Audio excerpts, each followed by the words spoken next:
നമസ്കാരം. ഗർഭാശയ സംബന്ധമായിട്ടുള്ള പല രോഗങ്ങളായിട്ട് സ്ത്രീകൾ നമ്മളെ സമീപിക്കാറുണ്ട്. പലപ്പോഴും അതൊരു ഹെവി ബ്ലീഡിങ് അല്ലെങ്കിൽ മിസ്ഡ് പീരിയഡ്സ്, ഒരുപാട് നാൾ മെൻസസ് ഇല്ലാതിരിക്കുക, അല്ലെങ്കിൽ ബന്ധപ്പെടുന്ന സമയത്ത് വേദന വരുന്നു ഡോക്ടറെ, അല്ലെങ്കിൽ ബ്ലീഡിങ് വരുന്നു, ഇത്തരം പ്രശ്നങ്ങളൊക്കെ പറഞ്ഞിട്ട് നമ്മളെ സമീപിക്കാറുണ്ട്. ഒരു വിധം അല്ലെങ്കിൽ ഒരു 90% കേസസിലും നമ്മൾ ഒരു ഫൈബ്രോയിഡ് അല്ലെങ്കിൽ ഗർഭാശയ മുഴ അല്ലെങ്കിൽ PCOD ഒക്കെയാണ് അതിൻ്റെ ഒരു കാരണമായിട്ട് കാണാറ്. അതുപോലെ തന്നെയാണ് എൻഡോമെട്രിയോസിസും.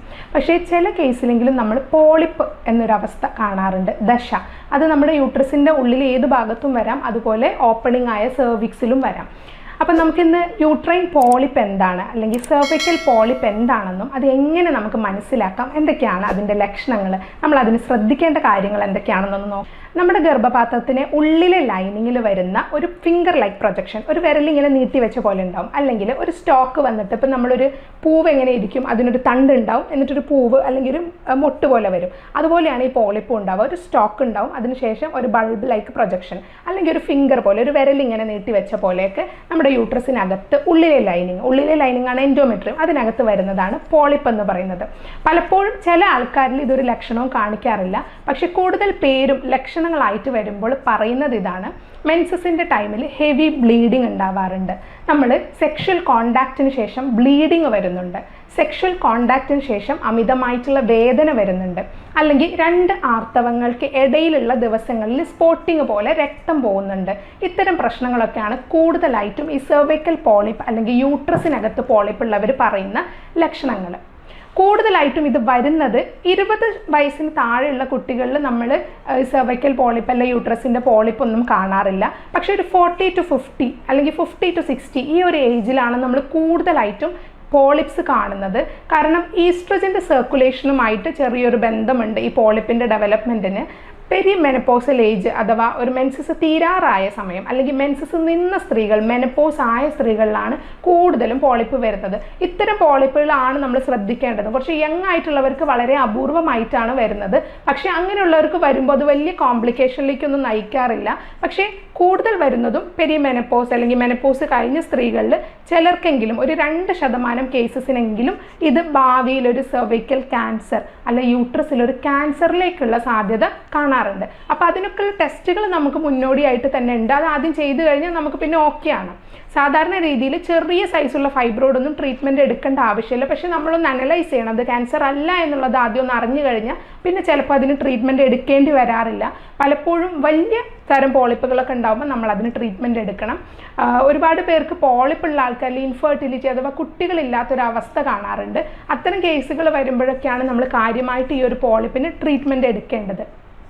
ഇനി ഈ പോളിപ്പ് കൂടുതലായിട്ടും ഞാൻ പറഞ്ഞല്ലോ പെരിമെനപ്പോസൽ അല്ലെങ്കിൽ മെനപ്പോസ്, മെൻസ്ട്രേഷൻ കഴിഞ്ഞ സ്ത്രീകളിലാണ് വരിക.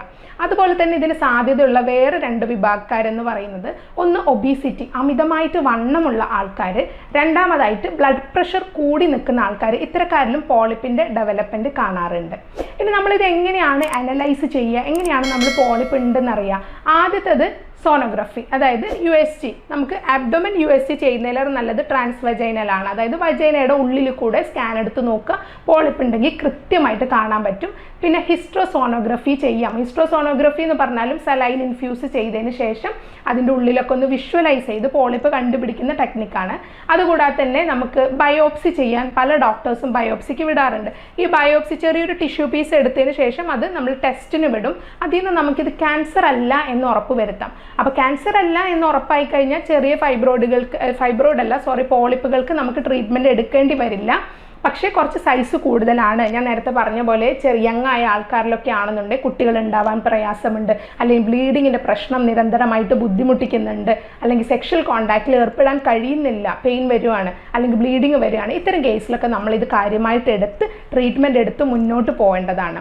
ഇനി നമ്മൾ എന്തൊക്കെയാണ് ഇതിൽ ശ്രദ്ധിക്കേണ്ടത് നോക്കാം. പോളിപ്പ് വരാതിരിക്കാൻ എന്തൊക്കെ ചെയ്യാം? അങ്ങനെ വരാതിരിക്കാൻ എന്ന് പറഞ്ഞാൽ നമുക്ക് പ്രത്യേകിച്ച് ഒന്നും ചെയ്യാൻ പറ്റില്ല. പക്ഷേ എപ്പോഴും നമ്മുടെ ജീവിത ശൈലിയിലെ ചേഞ്ചസ് അല്ലെങ്കിൽ ഡെയിലി എക്സസൈസ്, ഇതൊക്കെ നമുക്ക് ഒരുവിധം ഗർഭാശയ സംബന്ധമായിട്ടുള്ള എല്ലാവിധ രോഗങ്ങൾക്കും നമുക്ക് ഒരു പരിഹാരം കാണാൻ സാധിക്കും അതിലൂടെ. അപ്പം നമ്മൾ ഈ ഫ്രൈഡ് ആയിട്ടുള്ള ഫുഡ് അല്ലെങ്കിൽ പ്രോസസ്ഡ് ഫുഡ്, പുറത്തുനിന്ന് വാങ്ങുന്ന ഫുഡ്, കൂടുതലായിട്ട് ഹോട്ടൽ ഭക്ഷണം കഴിക്കുന്ന ആൾക്കാർ ഇത്തരം കാര്യങ്ങളൊക്കെ ഒന്ന് സ്റ്റോപ്പ് ചെയ്ത് നമ്മുടെ വീട്ടിൽ തന്നെ നമ്മൾ ഉണ്ടാക്കുന്ന ഭക്ഷണങ്ങൾ കഴിക്കാൻ ശ്രദ്ധിക്കുക.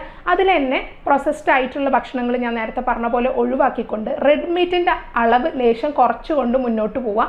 പ്രോട്ടീൻ നിങ്ങൾ ധാരാളം കഴിക്കണം. നമ്മൾ വീട്ടിൽ നമ്മൾ വാങ്ങുന്ന ചിക്കൻ ആയാലും എഗ്ഗ് ആയാലും പാലായാലും ഒക്കെ നിങ്ങൾക്ക് ഉപയോഗിക്കാം. പക്ഷേ അതിനെല്ലാം മിതമായ അളവിൽ ഉപയോഗിക്കുക. കൂടുതൽ പൊരിച്ച ഭക്ഷണങ്ങൾ കഴിക്കാതിരിക്കുക. omega-3 ഫാറ്റി ആസിഡ് അടങ്ങിയ മീൻ വർഗ്ഗങ്ങൾ, ചെറിയ മീനുകളാണ് ഏറ്റവും നല്ലത്. അതിപ്പോൾ അയല, മത്തി, ട്യൂണ പോലുള്ള മീനുകളൊക്കെ omega-3 ഫാറ്റി ആസിഡ് റിച്ച് ആണ്. അത്തരം ഭക്ഷണങ്ങൾ കഴിക്കുക. ഒലീവ് ഓയിൽ കൂടുതലായിട്ട് ഉപയോഗിക്കുക. ഇത്തരം കാര്യങ്ങളൊന്നും ശ്രദ്ധിക്കുക. പിന്നെ നട്ട്സ്, ഡ്രൈ ഫ്രൂട്ട്സ് ഒക്കെ വളരെ നല്ലതാണ്. അപ്പോൾ ഇതെല്ലാം നിങ്ങളുടെ ഡയറ്റിൽ നിങ്ങൾക്ക് ഉൾപ്പെടുത്താൻ പറ്റും. ഇത്തരം കാര്യങ്ങൾ മാത്രമാണ് ഡയറ്റിൻ്റെ ഭാഗത്ത് നിങ്ങൾ ശ്രദ്ധിക്കേണ്ടത്. അതുകൂടാതെ എക്സസൈസ് ഡെയിലി ചെയ്യുക. നിങ്ങൾ കൂടുതൽ വണ്ണമുള്ള ആളാണെങ്കിലും മെലിഞ്ഞ ആളാണെങ്കിലും നമ്മൾ എക്സസൈസ് നമ്മുടെ ഹെൽത്തി ലൈഫ് സ്റ്റൈലിന് വേണ്ടിയിട്ടാണ് പ്രൊമോട്ട് ചെയ്യുന്നത്. അല്ലാതെ ചിലപ്പോൾ ചില മെലിഞ്ഞ കുട്ടികളൊക്കെ എൻ്റെ അടുത്ത് വരുമ്പോൾ ഞാൻ പറയാറുണ്ട്, ഡെയിലി എക്സസൈസ് ചെയ്യൂ എന്ന് പറയുമ്പോൾ അവർക്കൊരു ഇതാണ്, ഡോക്ടർ ഞാൻ അധികം വണ്ണമില്ലല്ലോ, പിന്നെ എന്തിനാണ് ഞാൻ എക്സസൈസ് ചെയ്യുന്നത്? എക്സസൈസ് ചെയ്യുന്നത് മെലിയാൻ വേണ്ടി മാത്രമല്ല, നമ്മുടെ ബോഡി എന്നും ആ പെർഫെക്ഷനിൽ ഫിറ്റായിട്ട് നിൽക്കാൻ വേണ്ടിയിട്ട് കൂടിയാണ്. അപ്പോൾ ഇത്തരം കാര്യങ്ങളാണ് പോളിപ്പിൽ നമ്മൾ ശ്രദ്ധിക്കേണ്ടത്.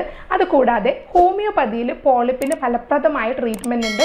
നിങ്ങളെ ബുദ്ധിമുട്ടിക്കുന്ന തരത്തിൽ എന്തെങ്കിലും രീതിയിലൊരു വളർച്ച ഗർഭപാത്രത്തിൽ ഉണ്ടാവുകയാണെങ്കിൽ തീർച്ചയായും ഹോമിയോപ്പതിക് പൊട്ടൻറ്റൈസ്ഡ് മെഡിസിൻസ് വളരെ നല്ല എഫക്റ്റീവായിട്ട് ആക്ട് ചെയ്യുന്നതായിരിക്കും.